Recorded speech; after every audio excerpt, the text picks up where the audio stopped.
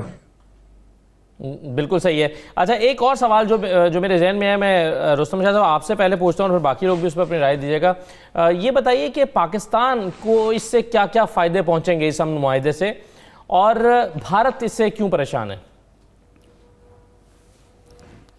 دیکھیے، پہلی بات تو ایک بنیادی بات ہے یہ کہ افغانستان کے امن سے جتنا فائدہ پاکستان کو ہوگا کسی اور ملک کو نہیں ہوگا، اور افغانستان کی بدامنی سے جتنا نقصان پاکستان کو ہوگا وہ کسی اور ملک کو نہیں ہوگا. ٹھیک. اور ملکوں کے کنسرنز ہیں، پاکستان کے سٹیکس ہیں. نہ صرف یہ کہ افغانستان کی ریکنسٹرکشن میں پاکستان کا بڑا ہاتھ ہوگا، بلکہ وہاں جو منرل وغیرہ ہیں جن کی ویلیو $1.5 ٹریلین تک جا پہنچتی ہے، اس میں بھی پاکستان کا حصہ ہوگا اگر وہاں امن قائم ہو جائے. پھر جو کاسا 1000 ہے اور ٹپی ہے ترکمستان سے جو گیس ہے، یہ ان سب چیزوں میں پاکستان کا حصہ ہوگا، پاکستان کو فائدہ ہوگا.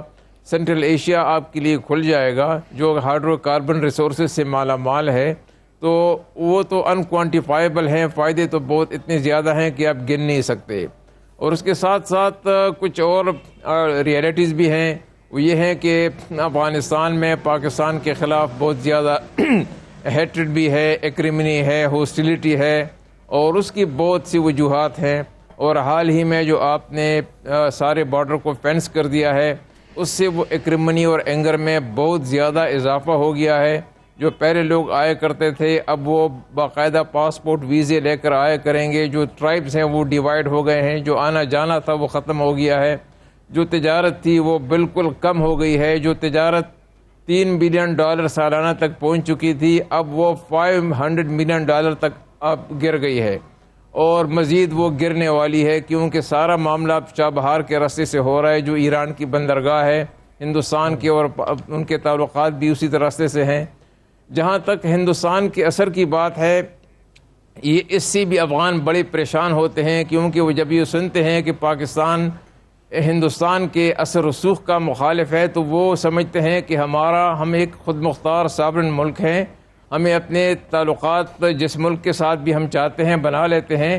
پاکستان کو یہ کہنے کا حق ضرور ہے کہ افغانستان کی سائل کو پاکستان کے خلاف اوورٹلی یا کوورٹلی استعمال نہ ہونے دیا جائے، لیکن وہ کہتے ہیں کہ اس کے بعد ہمارے 2000 سال سے تہذیبی کانٹیکٹس ہیں، سویلائزیشن کانٹیکٹس ہیں. وہ ہم کسی ملک کا، چاہے ایران ہو چاہے روس ہو، روس نے افغانستان کو تباہ کیا، حملہ کیا، کتنے سال قابض رہا، لیکن آج وہ طالبان روس کے ساتھ بڑے قریبی تعلقات رکھتے ہیں، فارمل ان کے کانٹیکٹس اسٹیبلش ہو گئے ہیں. تو وہ کہتے ہیں کہ ہمارے ملک میں کوئی مداخلت نہ کرے. ہاں، جیسے میں نے عرض کیا کہ پاکستان یہ ضرور ڈیمانڈ کرتا ہے اور ڈیمانڈ کرنا چاہیے کہ سرحدوں کی افغانستان ضمانت دے تاکہ وہاں سے کوئی ایسی چیز جو پاکستان کے خلاف ہو، کوئی موومنٹ ہو، کوئی ایسی حرکت ہو کہ وہ نہ ہونے پائے. تو میرے خیال میں پاکستان کو بھی اپنی پالیسی کو ذرا دوبارہ ایویلویٹ کرنا ہوگا، ڈسپیشنٹ ایک ایویلویشن کرنا ہوگا. اگر افغانستان کو امداد کی ضرورت ہے اور ہندوستان امداد دے رہا ہے $2 بلین تو اس وقت وہ دے رہا ہے، تو اس پہ اصولاً پاکستان کو یا کسی اور ملک کو آبجیکشن نہیں ہونا چاہیے، لیکن جو تحفظات ہیں ان کے لیے افغانستان کو آپ کو ایشورنس دینی ہوگی. ٹھیک ہے رحیم اللہ صاحب، اسی پر آپ کی رائے کیا ہے؟ یہ کیا کہ بھارت کی پریشانی کیا ہے اور پاکستان کون سے فائدے سمیٹ سکتا ہے اس امن معاہدے سے؟ دیکھیں، بھارت کے تعلقات تو افغانستان کی کمیونسٹ حکومت کے ساتھ تھے، پاکستان افغان مجاہدین کا ساتھ دے رہا تھا، تو ہمیشہ دونوں ملکوں نے مخالف جو فریق تھے افغانستان کی جنگ کے، ان سے تعلقات رکھے ہیں اور ان کی حمایت کی ہے۔ پھر جب مجاہدین کی حکومت آئی تو بھارت بالکل اس کے تعلقات، اس کا اثر ختم ہو گیا افغانستان میں، اور پھر جب طالبان آئے تو بالکل بھارت تو افغانستان سے نکل گیا اور پاکستان کا کافی وہاں پہ اثر رسوخ رہا۔ اب جب سے یہ حامد کرزئی اور اشرف غنی کی حکومت 2001 کے بعد بنی ہے تو اس میں پھر پاکستان کا اثر آہستہ آہستہ کم ہوا ہے اور بھارت کا اثر بڑھا ہے۔ بھارت نے تقریباً $3 بلین کی جو امداد دی ہے اس کو اچھے طریقے سے استعمال کیا ہے، ایسے کام کیے، ڈیم بنائے، پارلیمنٹ کی بلڈنگ بنائی، اور باقی انہوں نے ایسے کام کیے جس سے عوام کو فائدہ ہوا۔ پہلے بھارت نے اپنا پیسہ ضائع کیا تھا، شمالی اتحاد کو اسلحہ دیا اور ان کو پیسے بھی دیے، اس سے جنگ میں اضافہ ہوا، اور ہم نے بھی اپنا پیسہ ضائع کیا، ہم نے بھی جو وار لارڈز ہیں ان کو پیسہ دیا۔ ابھی ہم بھی $1 بلین دے رہے ہیں، وہ اچھے طریقے سے استعمال کر رہے ہیں، اس میں ترقیاتی کام ہو رہے ہیں، سڑکیں بن رہی ہیں، تعلیمی سہولیات میں اضافہ ہو رہا ہے، اور اسپتال بن رہے ہیں۔ 200 بیڈ کا اسپتال پاکستان نے کابل میں بنایا ہے، جناح ہاسپٹل، 200 بیڈ کا اسپتال لوگر میں تقریباً مکمل ہونے والا ہے۔ تو میں سمجھتا ہوں کہ یہ مقابلہ تو ہے، اگر یہ مقابلہ صرف افغانستان کی تعمیر نو کے لیے ہو، ترقیاتی کاموں کے لیے ہو تو پھر تو ٹھیک ہے، لیکن بھارت افغانستان کی سرزمین پاکستان کے خلاف استعمال کر رہا ہے، اور ہم نے دیکھا کہ وہاں پہ اس نے افغان انٹیلیجنس کے ذریعے پاکستانی طالبان اور بلوچ علیحدگی پسندوں سے رابطے رکھے ہیں، جس پر پاکستان کو اعتراض ہے۔ افغانستان کا جو رویہ ہے وہ اس وقت بھارت کے حق میں ہے اور پاکستان مخالف ہے، تو افغانستان پاکستان اور بھارت کے معاملات میں غیر جانبدار نہیں ہے، اور سیکیورٹی اور دفاع کے حوالے سے جو بھارت کی موجودگی ہے اس کے اوپر پاکستان کو اعتراض ہے۔ تو میں سمجھتا ہوں کہ بھارت تو پہلے بالکل اس کے حق میں نہیں تھا کہ طالبان سے مذاکرات کیے جائیں۔ جب افغان حکومت نے فیصلہ کیا، طالبان کو مذاکرات کی دعوت دی، تو پھر بھارت نے مخالفت جو ہے وہ ختم کر دی مذاکرات کی۔ لیکن میرے خیال میں بھارت نہیں چاہے گا کہ طالبان اس موجودہ نظام میں واپس آ جائیں، حکومت میں ان کا کوئی حصہ ہو، پاکستان کو کوئی کریڈٹ ملے کہ اس نے یہ بات چیت کروانے میں کافی تعاون کیا ہے۔ میرے خیال میں جو بھارت اور پاکستان کے تعلقات ہیں، جس طرح کے تعلقات آج کل ہیں، اس میں بھارت بالکل نہیں چاہے گا کہ پاکستان کا اثر افغانستان میں بڑھے اور بھارت کا اثر کم ہو جائے۔ رائٹ سر، میں ایک مختصر سا بریک لے، اس کا پہلو یہ بھی ہے کہ آخر امریکہ اور یا ٹرمپ صاحب جو کر رہے ہیں اس سے وہ اپنے انتخابات میں خود کو فائدہ پہنچانا چاہتے ہیں، تو اس سے کتنا اثر پڑے گا یہ امن معاہدہ ان کے اپنے انتخابات پر اور خود امریکہ پر کتنا اثر انداز ہوگا؟ ایک مختصر بریک لیتے ہیں، بریک کے بعد واپس آتے ہیں۔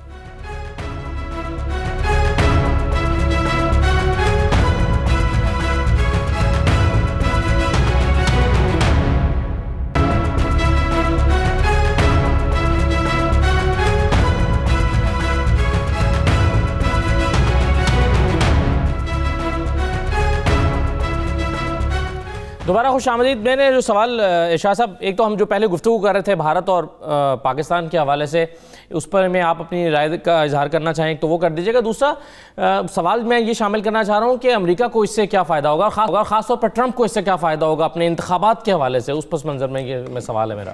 دیکھیں، پہلی بات تو یہ ہے کہ ٹرمپ کا مقصد بالکل واضح ہے، صرف الیکشن جیتنا نہیں ہے، وہ نوبل پیس پرائز کا خواہش مند ہے، اور وہ سمجھتا ہے کہ اگر افغانستان سے انخلا کے بعد وہاں امن قائم ہو جاتا ہے، اور اسی طرح وہ کشمیر کے ایشو پر بھی کوئی نہ کوئی چاہتا ہے کہ پیش رفت ہو، اور انڈیا میں کھڑے ہو کر جو اس نے مسئلہ کشمیر اٹھایا، یہ کسی امریکی سربراہ نے پہلی دفعہ ایسا کیا پچھلے 30 سال میں کہ وہاں اس کی سرزمین پر کھڑے ہو کر کہا ہو کہ یہ دیرینہ مسئلہ ہے، اس کو حل ہونا چاہیے، اور پاکستان کے کردار کا وہاں کھڑے ہو کر دفاع کیا گیا ہو یا اس کا اظہار کیا گیا ہو، اعتراف کیا گیا ہو۔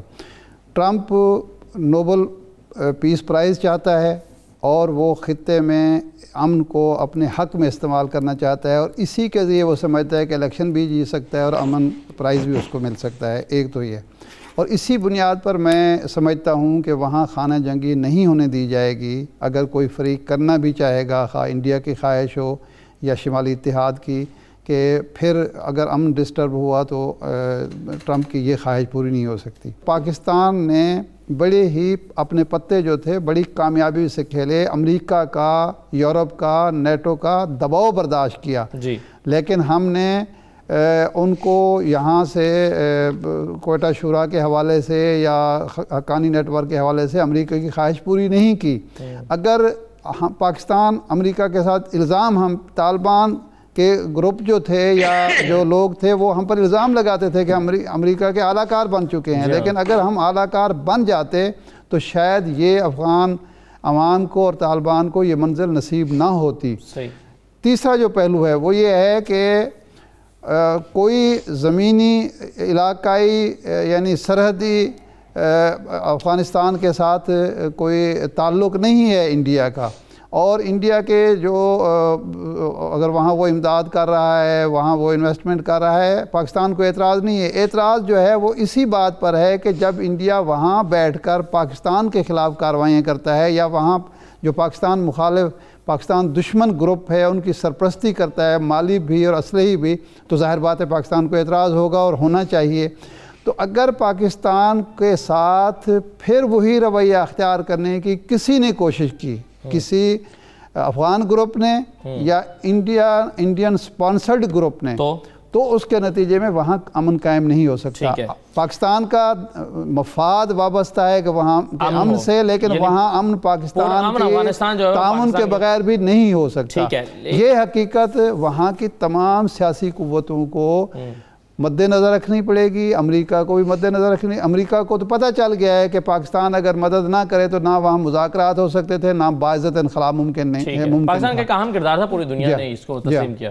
بالکل صحیح ہے۔ ایک چیز جو مجھے اوریہ صاحب جاننا چاہتا ہوں وہ یہ کہ جو حالیہ انتخابات ہوئے، ظاہر ہے اس میں جو بڑی افغانستان کی سیاسی جماعتیں تھیں، اس سیٹ اپ میں طالبان شیئر ہولڈر نہیں تھے، وہ سٹیک ہولڈر نہیں تھے۔ اب طالبان ایک فریق کے طور پر ابھریں گے اس معاہدے کے بعد، تو کیا جو حالیہ انتخابات کے نتائج تھے طالبان خود تسلیم کر لیں گے، یا وہ جو انتخابات ہوئے ہیں وہ نل اینڈ وائڈ ہی ہوں گے تو بات آگے بڑھے گی؟ اور اس سوال سے میں جو سوال پوچھنا چاہتا ہوں آپ سے وہ یہ کہ طالبان کا کردار کیا دیکھتے ہیں پھر آپ افغانستان میں آئندہ دنوں میں؟ دیکھیں، پہلی بات تو یہ ہے کہ افغانستان کا یہ بچہ جانتا ہے کہ یہ بڑی سیاسی جماعتیں نہیں ہیں، یہ سیاسی جماعتیں بنائی گئی ہیں۔ افغانستان کے ایک ایک شخص کو اس کا علم ہے۔ دیکھیں، افغانستان کے معاملے کے اندر ہمیشہ سے ایک بات ذہن میں رکھی جائے کہ کابل شہر کے اندر بسنے والے جو ہیں اور ان میں اور باقی افغانستان میں ہمیشہ سے فرق رہا ہے۔ دونوں مل کے ایک سیکورٹی انوائرمنٹ پیدا کریں گے جس میں ہوگا کہ کوئی بڑا حملہ نہ ہوگا۔ تو یہ بڑی کمال کی بات ہے۔ بالکل صحیح ہے۔ میں رستم شاہ محمد صاحب، میں آخر میں آپ سے بھی یہی جاننا چاہوں گا کہ آپ آئندہ دنوں میں افغانستان میں طالبان کا کردار کتنا دیکھتے ہیں اور کتنا اہم دیکھتے ہیں؟ دیکھیے، جو بھی ڈسپنسیشن ہوگی اس میں طالبان کا ڈومیننٹ رول ہوگا، اہم کردار ہوگا۔ امریکہ سے بھی ان کے اچھے تعلقات ہوں گے، اور میں آپ کو بتا دوں کہ ہندوستان کے ساتھ بھی ان کے انتہائی قریبی تعلقات ہوں گے، کیونکہ وہ بات خود وہ کہہ رہے ہیں۔ پاکستان کو اپنی پالیسی کو دوبارہ دیکھنا ہوگا۔ پاکستان کے ساتھ ان کے انتہائی قریبی تعلقات ہوں گے، لیکن جو فینسنگ سے جو مسائل پیدا ہو گئے ہیں اور جو گوادر اور کراچی میں جو ان کو مسائل کا سامنا ہے، جس کی وجہ سے $2.5 بلین کی تجارت چابہار تک منتقل ہو گئی، ہم جو بھی کہیں کہ وہ راستہ بڑا مشکل ہے، وہ راستہ ایکسپینسو ہے، لیکن اس ایکسپینسو راستے کو اختیار کرتے ہوئے انہوں نے گوادر اور کراچی کو ایبنڈن کر دیا، اس کو چھوڑ دیا۔ اس کی کیا وجوہات ہے؟ اس پہ تو ایک کمیشن بننا چاہیے کہ کیوں ہمارا نقصان ہو رہا ہے، کیوں ہم افغانستان کے قریب ترین بائیلیٹرل تجارتی پارٹنر کیوں نہیں بن سکے ہیں، کیا کیا رکاوٹیں ہیں، کیا کیا رکھنے لوگ ڈال رہے ہیں، اور کیسے ہم اس کو امپروو کر سکتے ہیں، یہ ہم نے کرنا ہوگا. تمام تو یہ چیزیں باقی بہت شکریہ. میرے وقت ختم ہو گیا. رستم شاہ محمد صاحب پروگرام میں شرکت کرنے کے لیے، رحیم اللہ یوسف صاحب موجود ہے، شاہد احمد عارف صاحب اور یہ مقبول جان صاحب. مجھے اجازت دیجیے. اللہ حافظ.